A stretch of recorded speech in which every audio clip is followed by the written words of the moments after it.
These are Bewicks coming in from the Arctic. I feel it's a sign that, yet again, even though I'm not on migration with them, that I still managed to arrive at the same time as the swans.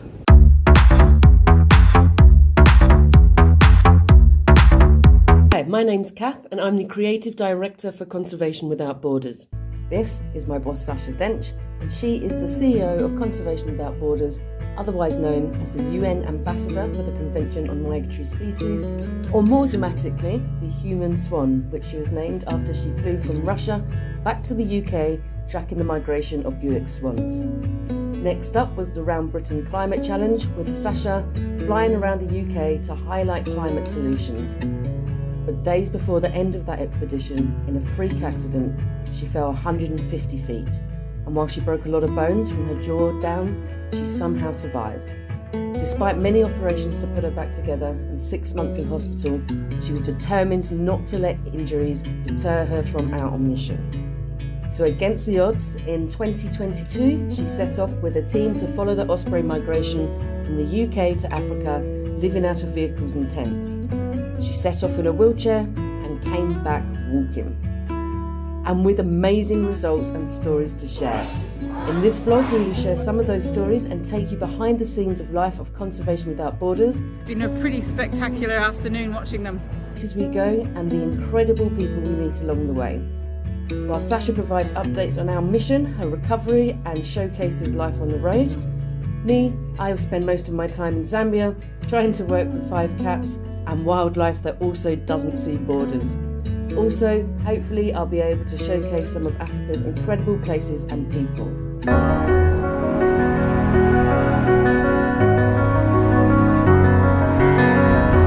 So we are in Estonia on our way to find Heikki, who I met back in 2016 when he pointed out to us during the Swan expedition that there was a stretch of power lines between a couple of islands that were a major killer of water birds and could be one of those big impacts. Anyway, we've kept in touch over the years, and a few years ago he sent us an incredible update from the top of a cherry picker. Hi Sasha! Anyway, I have a great news for you. Powerlines are modernized for the birds. Remember, here used to be 8 power lines. Now 1, 2, 3, 4. 4. So half of them have been removed, and then the top one and the lowest one are now marked with bird markers for power lines. A few weeks ago, he gave me another and the final incredible update, which was to say that all of the power lines are about to be buried underwater.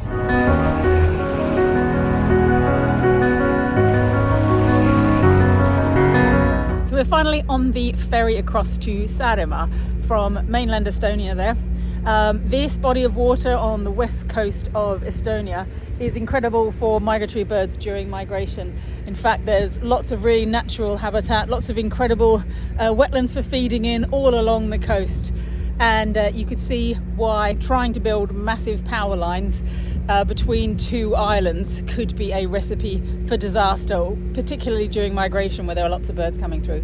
But also why doing something about them could also be a massive win, and we're looking forward to hearing all about it. So we're in Saaremaa, and let's go meet Heikki and hear the great news direct from the horse's mouth. And I have to say, I cannot wait to see what this place looks like without those killer power lines we first came across during Fly the Swans. Congratulations! Hey, thanks for coming. There used to be 9 poles parallel with a dam. Tall concrete ones supported with the cables because it's very gusty and windy area here. And then you see these small sort of peninsulas there, like every pole had its foundation there, to be sitting on this big clay which is underneath of us now. And then the cables were installed year 1964. And since then, all the islanders, visitors and bypassers had to witness the really sad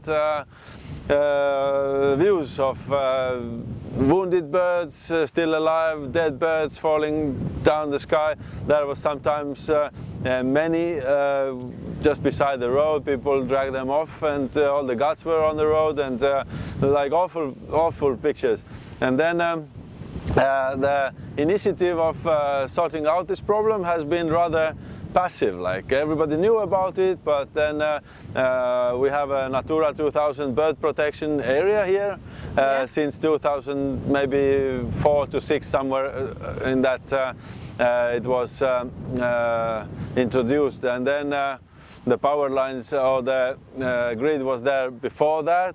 And then our environment agency and people thought, okay, it's not much we can do about it, you know, people need electricity, and so we went, and it was like a normal problem. I think the issues can be sorted out rather not with the angry campaigns and with a lot of insulting somebody and somebody's personal attacking, but rather keep it at least neutral, and then if you keep it in positive in this very negative world, then good things start happen also. That's what I believe.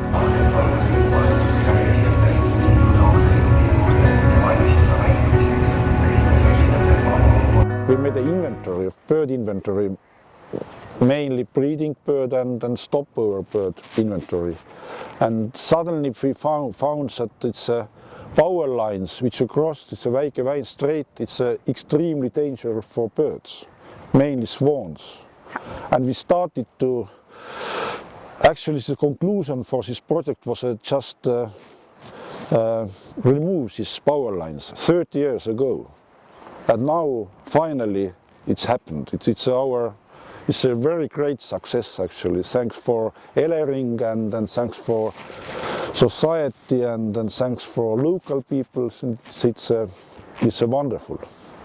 If different groups are telling the problem, scientists telling this is a problem, locals telling it's a huge problem. Some guys who driving by bus and see some swans lying down, they telling it's a problem.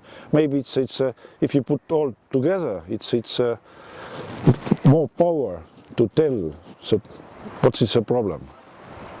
But we're also here to say thank you to Elering, because for a power company to change their mind and bury them, not only bury all the power lines, put them underwater, but also do it more than 5 years earlier than they originally had promised, was a pretty incredible thing. muidugi on eriti siin kohalike nagu tegevus märgatav ja meil on olnud siin tegelikult päris hea partner, eks ju. Me kõik teame teda, peaaegu terve Eesti teab, tema nimi on Heiki Hanso, kohalik mees siit samast lähedalt. Tema on seda teemat tõstatanud Eestis, tema on pannud teatud sellist survet ka meile. Oleme temaga koostööd kenasti teinud läbi aastate ja ma arvan, et tänu temale, et ka tal on siin kindlasti väike osa, mitte väga väike, täitsa arvestatav osa, et need liinid lõpuks said maha võetud, et muidugi Heiki on väga järjekindel mees. Täname teda. Mina ütleks niimoodi, et ka igas ettevõttes nagu Elering ja teised, et eks ikka seal töötavad samamoodi luust ja lihast inimesed, täitsa tavalised inimesed, et tuleb nendega lihtsalt rääkida. Võib-olla tuleb leida algul keegi, kes on natukene avatum nendele teemadele ja kes siis ka oma kolleege nii-öelda julgustab ja võtab jutule, et ma arvan, et lihtne asi, kommunikatsioon ja lihtsalt inimeste vaheline suhtlus on need põhilised tegurid. So that was a fun meeting at Elering. It was 2 hours and it was great just to be going into an energy company to say thank you. What they have done is pretty impressive, and to have shifted from a few years ago saying sorry, there's nothing we can do, it's too expensive, to in 3 stages getting us to the point of completely putting these power lines underwater. And what are we? About 6 years earlier than they first thought was going to be the earliest possible. It was pretty nice. So thanking the company and the staff involved felt really good. contributing to some other really good news, which is that whilst we thought we were going to be here before too early for the Bewick Swan arriving from Russia, they just landed this morning. So we have little tracks from some tagged swans, and hopefully we'll get a chance to visit some and maybe some old friends while we're here.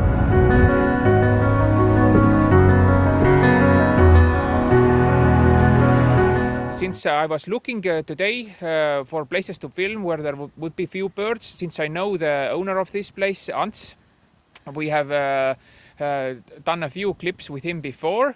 I called him, asked him, are there any birds right now in the morning around your house? And he said, yes, you should come over quickly. And he also said that he had an interesting guest here. That's when I heard that you were staying here as well. And I thought that since you flew with swans in 2016, it would be really interesting to ask what brought you back here this autumn.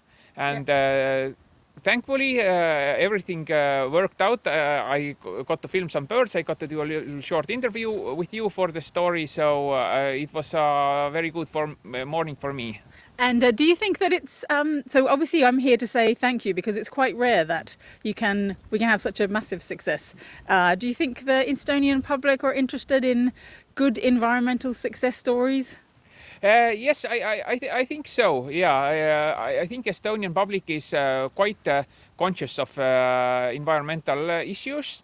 And it's important to cover, of course, all the problems. But I think also once something works out, like with the Saaremaa Powerlines, they were brought down. It was moved into a cable, and not the airlines anymore. I think it's important to also highlight that when something gets done, not just cover the process, but also the result as well.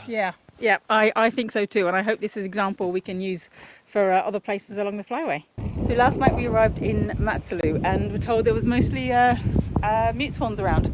Not really any Bewicks here for some reason, and maybe that was just a little bit too early for them. Some have gone around the coast and further south, and yet this morning came outside and I could hear that gentle sing-song and looked, and right in front of that tower there's a flock of Bewicks, and more keep arriving. And then in the distance I can see clusters of Bewicks as well, and I don't know if you can hear it. There's a couple of geese flying overhead which are loud, but when it's quiet you can hear the gentle singing of the call of Bewicks.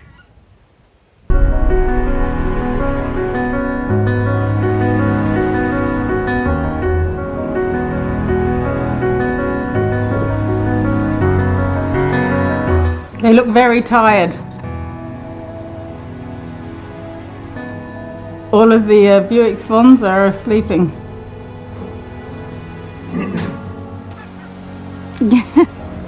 And then more Bewicks and more just keep coming into land.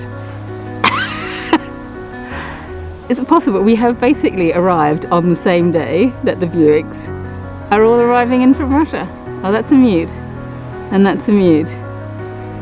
But here, these are all Bewick swans. It's normal that they come in and land near mutes, near similar looking species, whether they're hoopers or Bewicks.